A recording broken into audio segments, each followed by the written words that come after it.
Qu'est-ce que le prêtre ouvrier? Aujourd'hui, je voudrais vous parler de ce thème-là parce que je suis un prêtre ouvrier et beaucoup d'entre vous apparemment ne savent pas ce que c'est qu'un prêtre ouvrier. Alors, dans le monde dans lequel nous vivons, la plupart d'entre vous est habitué à voir le prêtre ou le curé protestant comme quelqu'un qui gagne sa vie de ce qu'il fait, c'est-à-dire de voir la prêtrise, de voir la pastorale comme un job. Et je vais vous expliquer un petit peu de quoi il s'agit et on va voir aussi quel est le modèle biblique pour exercer le ministère. Donc un prêtre ouvrier, on va commencer par cela, c'est quelqu'un qui travaille dans un job, dans un travail en dehors de l'église pour gagner sa vie et la vie de sa famille, pour gagner sa subsistance, et qui fait tout le travail pastoral pour l'église bénévolement. Donc c'est ça le prêtre ouvrier. Et je montrerai ça plus tard. Le prêtre ouvrier est le modèle, on va dire de base, le modèle biblique, malgré tout ce qu'on dit, malgré tout ce qu'on pense. Bien sûr que dans la société belge d'aujourd'hui, certains cultes, pas tous les cultes, mais certains cultes, notamment le culte dit catholique romain, bénéficient d'un soutien financier de l'État belge. Autrement dit, si vous voyez des prêtres catholiques romains en Belgique, en général, vous savez qu'ils touchent un traitement de l'État qui vient du ministère de la Justice. Et donc, ils auront un traitement, c'est-à-dire comme un salaire qu'ils reçoivent tous les mois, de la même façon dont un prof va avoir son salaire, ou dont un cheminot va avoir son salaire, ou un comptable va avoir son salaire. Donc, de la même façon, les prêtres catholiques romains et de certains autres cultes auront un traitement de l'État.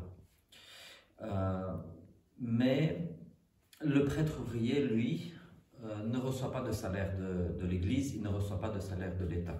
Dans d'autres pays comme la France ou les États-Unis, où les ministres de culte ne reçoivent pas un salaire de l'État, en général, ce qui se passe, c'est que les fidèles donnent soit la dîme, soit ils contribuent pour payer le salaire de leur curé. Et personnellement, je pense que c'est quelque chose de très mauvais. Alors, quand je dis prêtre ouvrier, beaucoup d'entre vous vont penser à, je ne sais pas moi, quelqu'un qui laboure la terre ou quelqu'un qui travaille à l'usine. Mais être prêtre, dans le mot ouvrier, il ne faut pas nécessairement comprendre ouvrier comme catégorie professionnelle, mais en général, c'est-à-dire un prêtre qui a un travail à côté de l'église.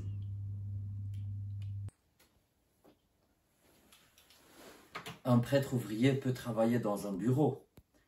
Être ouvrier, ça ne veut pas nécessairement dire, bien sûr dans le langage de tous les jours, ouvrier, ça veut dire quelqu'un qui travaille, on va dire la terre ou avec des outils, mais quand on parle de prêtre ouvrier, on ne parle pas nécessairement d'un prêtre qui travaille les champs pour se nourrir ou à l'usine. Un prêtre ouvrier peut être aussi un prêtre qui travaille dans un bureau.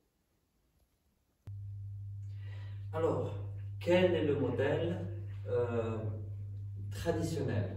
Quel est le modèle selon les Saintes Écritures et l'enseignement biblique, l'enseignement de l'Église primitive? Je vais commencer par le mauvais enseignement. Alors, je prends la Bible et je sais que beaucoup de prêtres et de curés protestants vont vous citer le chapitre 9 de l'épître de la première épître de Saint Paul aux Corinthiens. Donc Saint Paul va justifier. Saint Paul d'abord va expliquer qu'il est apôtre ouvrier, mais il va montrer que, il explique, il va dire qu'en réalité, un apôtre aurait le droit d'être nourri par ses fidèles, mais que lui ne veut pas user de ce droit. Donc il dit, donc 1 Corinthiens 9, ne suis-je pas libre, ne suis-je pas apôtre, etc. Et il dit, n'avons-nous pas le droit d'amener avec nous une femme chrétienne comme les autres apôtres. Il dit, qui plante une vigne et n'en mange pas le fruit, qui fait paître un troupeau et ne se nourrit pas du lait du troupeau. Ensuite, saint Paul va faire une mauvaise citation du Deutéronome chapitre 25, où il prend un verset de l'Ancien Testament, tu ne muselleras pas le bœuf qui foule le grain. Et saint Paul dit, Dieu se mettrait-il en peine des bœufs? N'est-ce pas évidemment pour nous qu'il parle?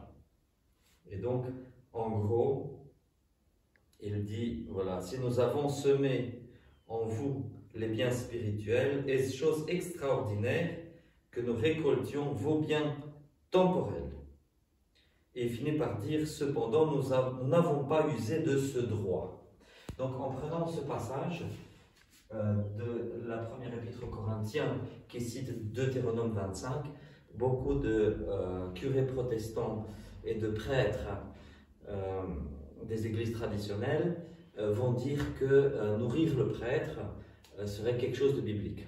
Il y a pire encore, j'ai vu des livres, j'ai vu des articles de certains curés américains, protestants, qui vont prendre des passages bibliques qui parlent du fait de nourrir les pauvres pour leur faire dire que le troupeau devrait les nourrir eux, les curés. Alors, donc, quand on regarde à première vue, on a l'impression que ces gens-là ont raison. Mais je vais vous dire pourquoi ils n'ont pas raison. Les apôtres, c'était quoi les apôtres? Ben, les apôtres étaient itinérants, c'était des prédicateurs itinérants. Bien sûr, ils passaient de ville en ville, ils convertissaient les gens à la foi chrétienne, ils ordonnaient des évêques et des diacres, et ils laissaient un clergé en place. Ils laissaient des églises locales, avec, comme je l'ai dit, très souvent, l'évêque comme représentant du Christ devant la communauté, l'évêque comme successeur de Saint Pierre.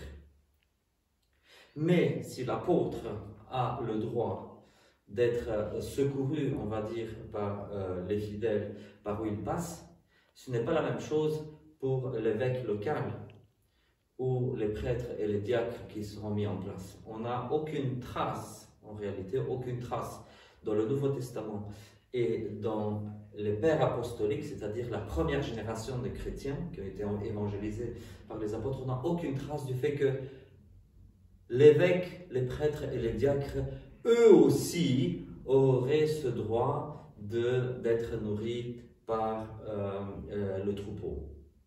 Alors pourquoi les apôtres oui et le clergé non? Ben, tout simplement, si vous regardez dans l'Ancien Testament, comme dans le Nouveau Testament et comme dans n'importe quelle culture de la planète, hormis la société occidentale industrialisée, partout ailleurs, l'hospitalité est quelque chose qu'on doit aux voyageurs.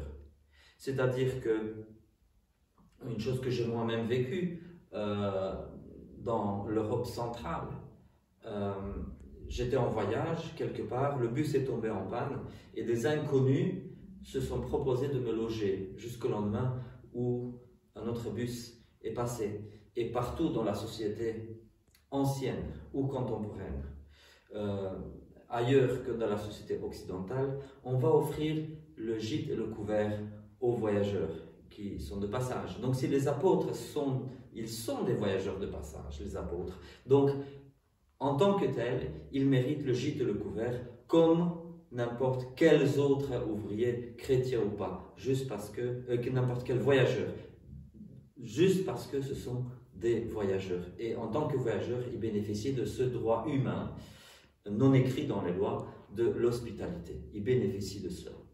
Mais par contre, l'évêque, le prêtre, le diacre, eux, ils ne bénéficient pas de cela. Alors, certains confrères catholiques romains vont me dire « Oui, mais moi j'ai 9 paroisses. Comment veux-tu que j'ai encore un job quelque part? Comment veux-tu que je puisse aller travailler comme comptable ou comme ébéniste ou comme chauffagiste alors que déjà comme ça, je travaille 12 heures par jour parce que j'ai 9 paroisses ?» Et moi ce que je vais répondre c'est que, en fait, non, il n'est pas normal d'avoir un seul prêtre pour 9 paroisses, il serait beaucoup plus normal d'avoir, je ne sais pas moi, 12 prêtres dans chaque paroisse.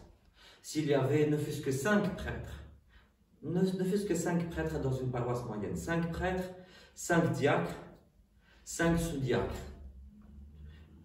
10 acolytes, ce serait déjà beaucoup pour une paroisse moyenne. Et dans ce cas-là, tout le travail pastoral, liturgique, catéchétique, tout serait réparti entre tous ces ministres de l'Église. Il n'y aurait pas besoin d'un ministre payé.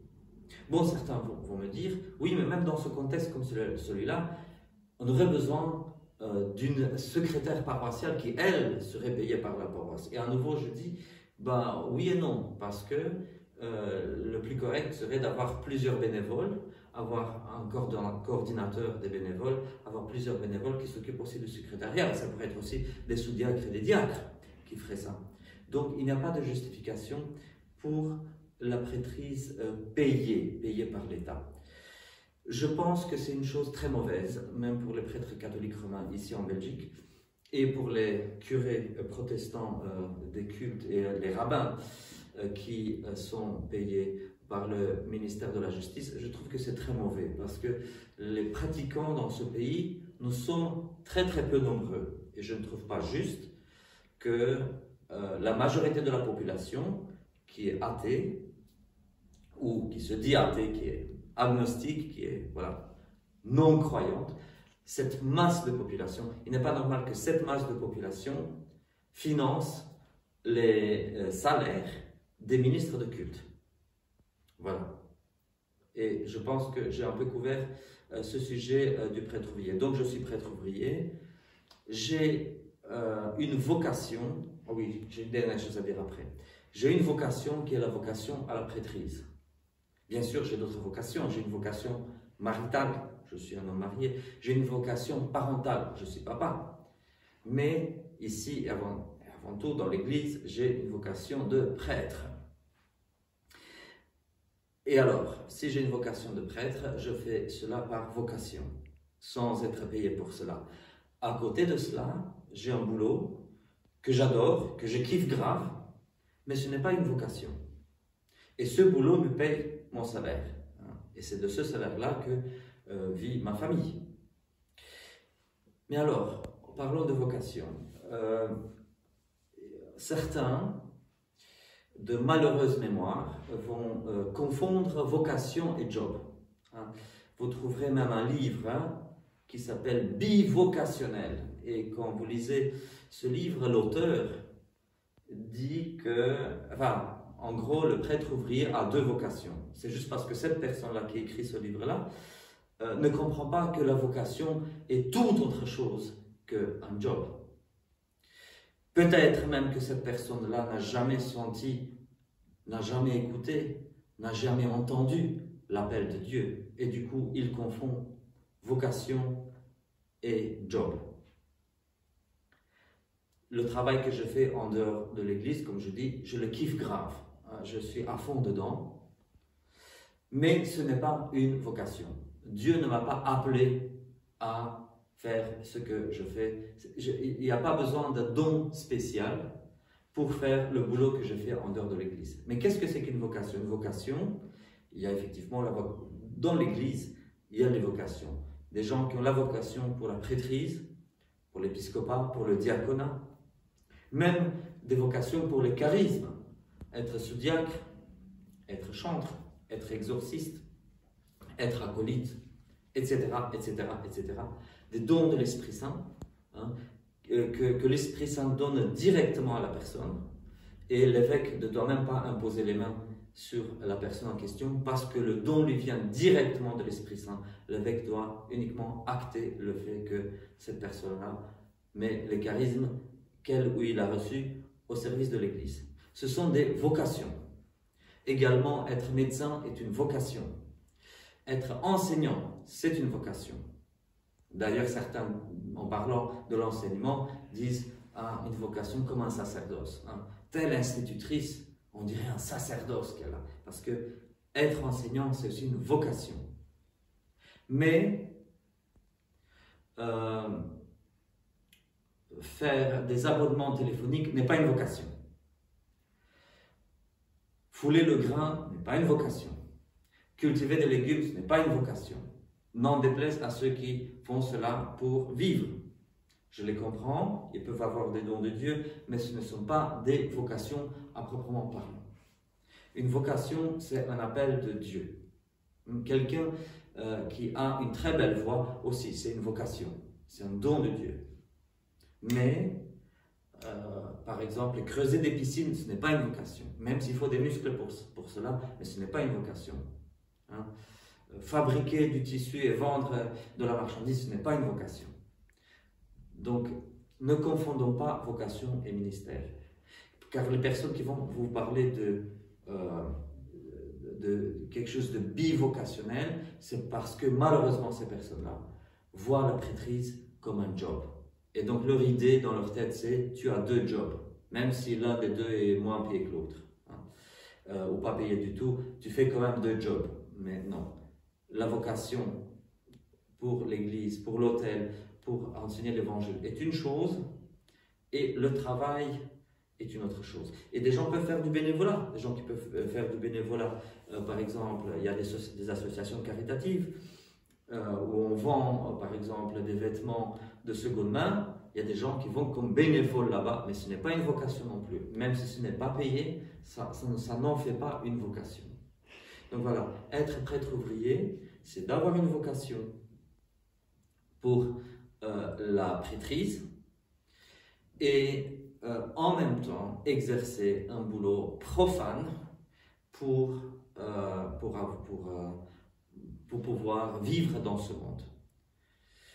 Alors, bien sûr, avec le temps, à un moment donné, on a pris l'habitude, hein, même dans des pays où les fidèles payent le prêtre, de dire, voilà, nous on paye le prêtre, il fait son boulot.